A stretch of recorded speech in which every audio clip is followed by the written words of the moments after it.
Hi everyone, welcome back to my channel. In today's video, I am bringing you a handful of tips and tricks on how I do my makeup when I want it to be super bulletproof. Like I want it to last super long hours and I want it to be mask proof. But before we get started, I want to say something that I'm also going to remind you in the end of the video. Basically, you have to be realistic. Like if you are wearing makeup and you're wearing the mask for so many hours, your makeup might transfer a little bit to the mask. What these tips and tricks do is that they prevent it as much as possible. Like instead of it transferring all over the place and smearing all over and just look like a mess, they will help you really lock the makeup in place. But imagine in my case, I have combination skin, so I have this really oily area, and I know that throughout the day it doesn't even take that long. It doesn't take hours, it takes probably minutes because I'm really in a bad skin week. But basically I know that my skin will start producing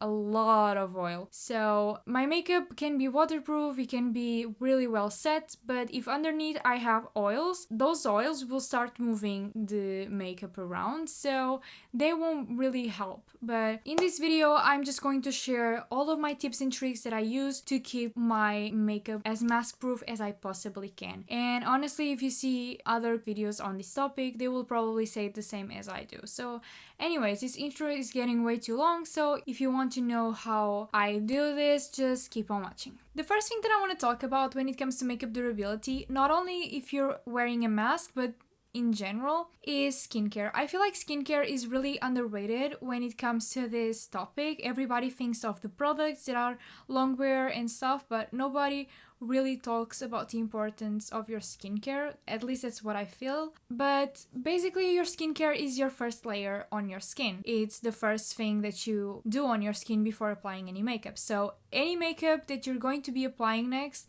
will sit on that layer. So your skincare should focus solely on your skin needs and your skin type. So it's really important to build a routine that really attends your skin needs.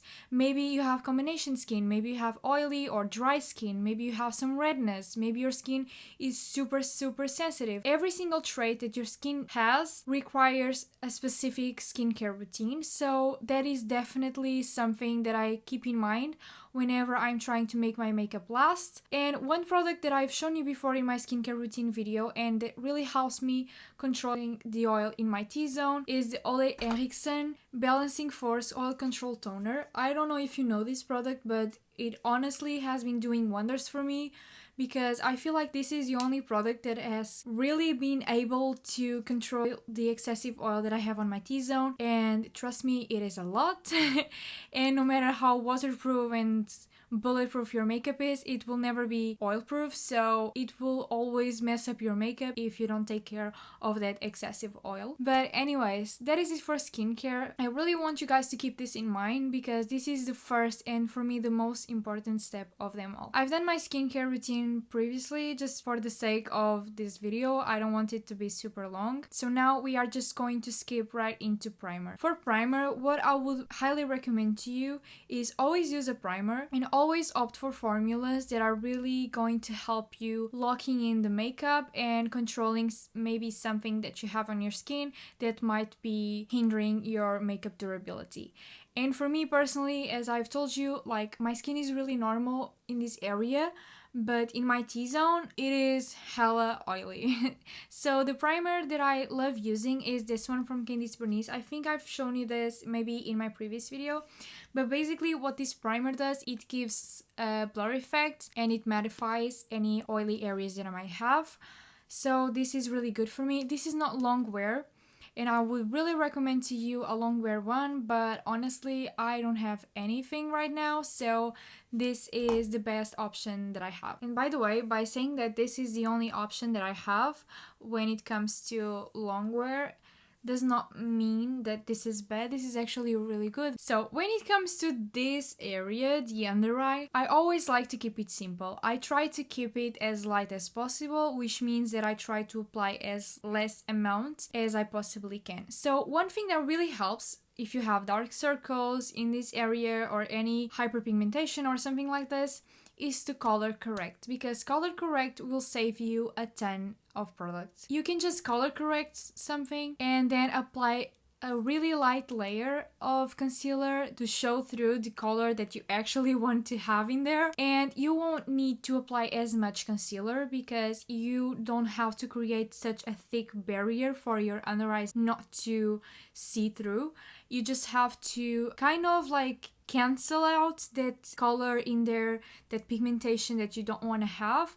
And once you apply just a light layer of concealer, everything is just fine and flawless and you're good to go. I am using the same old one. This is the color correcting fluid from Naked, and this is in the shade Peach. I only apply this in the areas that I really need to color correct. I'm blending it with my beauty blender as usual. I love this sponge. Now we are ready for foundation, and something that I want to recommend to you guys is skip dewy finishes. I know it breaks my heart too because dewy finishes are super gorgeous, but this is not the time for them. Now I would highly recommend to you to look for more matte products and long wear products, because when it comes to dewy finishes, usually those products have a lot more moisture in them, and that moisture doesn't help the product staying in place, especially with the friction from the mask and all of that humidity that you accumulate inside the mask. So when it comes to complexion products, I would highly recommend to you using more matte finishes. And for those finishes, I have two recommendations that I really love, and basically this is the same old one that you have seen me wearing so many times. This is the Makeup Ultra HD Invisible Cover Foundation. And another one that I really love and that I haven't been using in my videos because I'm almost running out of it is the MAC Studio Fix. This is one of my favorite foundations. It lasts so long, and once it dries and it is set, it's not going anywhere. So in between the two, I would actually go for this from MAC, but I'm not sure if I have enough to do this makeup, so I am not going to risk it, and I'm going to be using this one. This is also really good for long wear use, and it's really amazing, but I don't know, I just love this foundation. I hope you cannot really notice in the video, but my baby hairs are getting wild. I don't know how to control them. I've given up on that a long time ago, but if you have any trick that you want to share, I'm open for suggestions. Something that by now you probably know that I love doing is just go over your foundation with your beauty blender after applying it with your brush, or even after applying with the beauty blender when it pretty much has no product, only whatever is left in it, because this really helps like melting the foundation into the skin and make it really seamless. And I feel like this really helps locking in the foundation on the skin, so I really love doing this. I feel like the brushes only apply it like on the surface, and this really helps like with those pores and, you know, just making it stay whatever you put it. This is something that I always do, but honestly when it comes to long wear, I find this really essential. Now I'm moving on to concealer. I am using the same old one from NARS, and I know that this is a radiance concealer, but honestly I love this concealer. I feel like it lasts super long, it doesn't crease, and this is something that I would definitely recommend you. Something that I also feel about, you know, using more matte finishes and less dewy products is usually these products have a lot more coverage than dewy finishes, so even if your mask finds a way of ripping off some of your makeup, it's like you have more layers, you have more pigment in there. Otherwise, if you use something dewy, if your mask finds a way of ripping off the makeup, you're just bare skin in a certain area. I'm also going to apply this on my eyes, but this is not going to be the main focus of this video, and I will probably do them off camera really quick. Again, I am blending this with my beauty blender. I always try to keep it really light with products, not that you cannot make it work if you have a lot more amount of makeup, but I personally don't feel the need of using that much makeup, and this for me personally is a little bit easier to set and to make sure that it stays in place. So next I am going to apply my setting spray. Something that really helps when it comes to makeup durability is to apply setting spray in between layers, because it will help melt your makeup products into the skin, and it's like you set them as you go. Does that make sense? But anyways, I love this from Urban Decay. This is the all-nighter, the same old one. But I don't have anything better than this. I really love this formula and it really helps me locking in my makeup. I'm not going to be applying much, maybe just 2 or 3 pumps is enough. I always apply more than I say that I will. Next, something that I find really important to do is to set your creamy formulas with powder. The one that I always recommend people is this one from Mercier. I love this powder because it's super thin and it really locks in the makeup. It really makes it set and last a hell of a long time. So this is really my favorite. To apply the powder in the less oily areas of my face, I use a large brush and then I will bake. And honestly, baking is something that also really helps. The name says it all. I mean, it says baking, you're cooking your makeup. It's there to stay. I am really careful about setting my nose really well because of how oily it gets. So next, I am going to bake my foundation in certain areas, and for that, I'm just going to use another beauty blender that I have. It's dirty because, as you can see, it has like this white patch because this is the beauty blender that I usually use to do this. It's my oldest one, so it's no longer that good for creamy formulas, but I can still get some use out of it to bake. I obviously apply a larger amount of product, and also baking is really good to highlight certain parts of the face, so I really love doing this until here because it adds some light in this area. I also do a tiny, like a baby baking in my chin area, and in these areas that tend to crease a lot from smiling. I just press the powder against my skin, as you can see, and then whatever is left, like excess powder, I will just wipe it off with a brush. I also love to bake the bridge of my nose, especially because it's the first area of my face to get really messed up from the mask, and it's my oiliest area in my whole face. So I will just leave this in here for about maybe 4 to 5 minutes. And by the way, I know that you are probably doing this while trying to hurry, so I would highly recommend to you to maybe do your brows or your eye makeup, maybe your lips, while everything else is baking, because it's obviously a way of using your time in a more efficient way. So that's what I'm going to be doing. I'm going to be doing my brows off camera and I will be right back. Now I'm moving on to bronzer, and the reason why you haven't seen me applying creamy formulas for blush and bronzer is because along with dewy finish kind of products, those products have a lot of moisture and powders are just dry, so they really help with the longevity of your makeup. Obviously you can use them and still make sure that your makeup is going to last under a mask, but for me personally, I just prefer to skip them and use the powders because I can still make my makeup look gorgeous even without those products, and in the end it just looks a little bit more mattified basically. The bronzer that I'm using is this one from Benefit. This is the Hoola bronzer. As you probably know by now, this is honestly one of my favorites. To apply it, I am just using this large Morphe brush. I really love this bronzer, and honestly, lately I have been skipping contouring and creamy formulas, just like I'm doing in this video, and my skin has been looking so fine.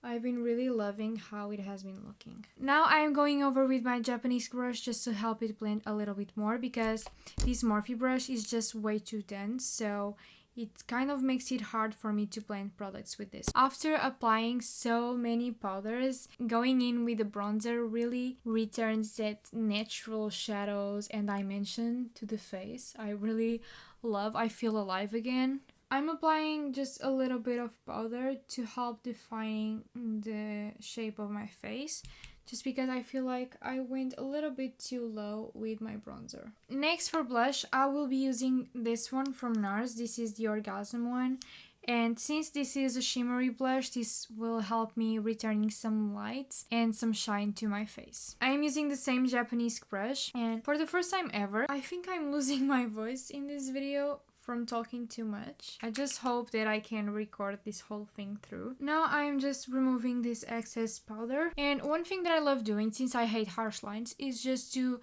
kind of blend this line that the powder creates. I am a huge fan of applying my highlighter when my skin is a little bit more humid, because if it is this powdery, like the highlighter just won't sit on my skin. So now I am going to set my makeup again using all-nighter. And as I was saying,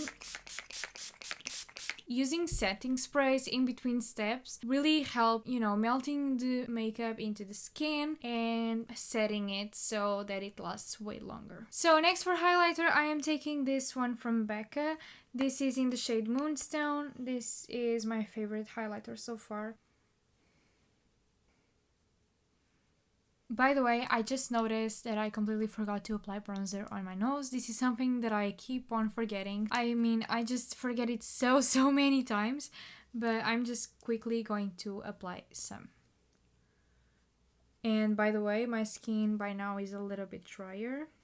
It's pretty much dry, and I'm applying it with this really large and fluffy brush just to prevent me from looking like I tried to contour my nose, but it just went wrong. So that is pretty much it for complexion. Now I'm just going off camera really quick to do my eyes because I feel kind of pale, and I will be right back. Hi guys, I'm back. I just did my eyes while I was off camera, as I told you.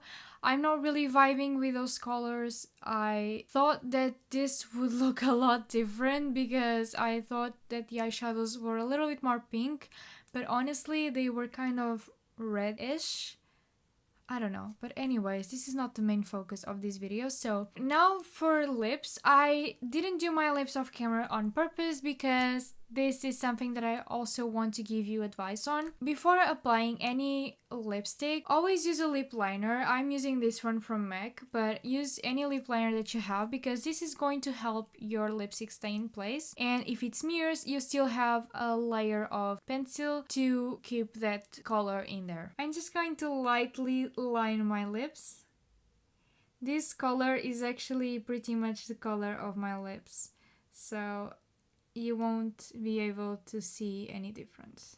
Now for lipstick, I would highly recommend to you to use a more matte finish and something that is a little bit more on the long wear side. Basically because imagine not using a matte lipstick, imagine using the opposite, a gloss. It's not going to set, it will just go everywhere because of the mask. So I would highly recommend to you to use something matte and long wear. And by the way, this is not really the time for red lipstick because if it smears, you will look like a clown. Be realistic, so pick something a little bit more on the nude side because if it smears, you won't even probably notice it. I mean, you will notice it, but not as much because you won't have a pop of color in a place that it shouldn't be at. So this is my honest advice, and the lipstick that I'm picking is this one from Kat Von D. I love this formula, and by the way, this is in the shade Ludwig. But as I was saying, I love this formula. This is super long wear, this is matte, but it's such a comfortable formula.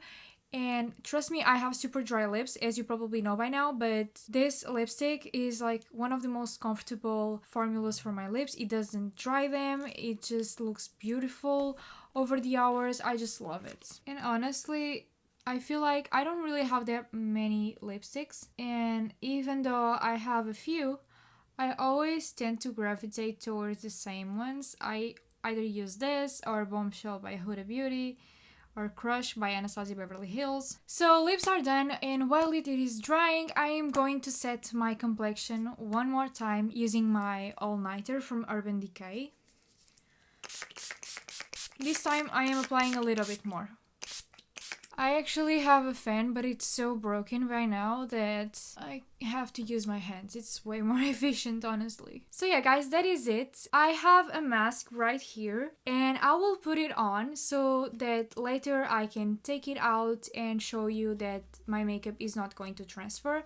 And I am not sure if my lipstick is dry yet, so if it does transfer a little bit, I am so sorry. Obviously, there is going to be friction and humidity along the hours, so I also want to ask you to be realistic. Like, if your skin is not balanced, like it happens to me, like if you have an oily T-zone that you cannot really control yet and stuff, your makeup might transfer a little bit, but all of these tips that I shown you work really well together. It will at least help preventing a major transferring of makeup to the mask. These are honestly the tips that I love using, that I feel like work the best, and I really hope that you find these tips useful. And if you have some more that you want me to share or that you find really helpful, obviously share them in the comments down below. Now I'm taking off the mask, and as you can see, my mask is clean. And if I rub it on my face, I'm actually rubbing it, I'm not pretending, I swear,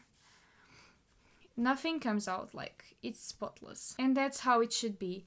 But as I was saying, this only works if your skin is really well balanced. Like in this area, my skin is super well balanced. It's not too oily. I can perfectly control it and attend its needs.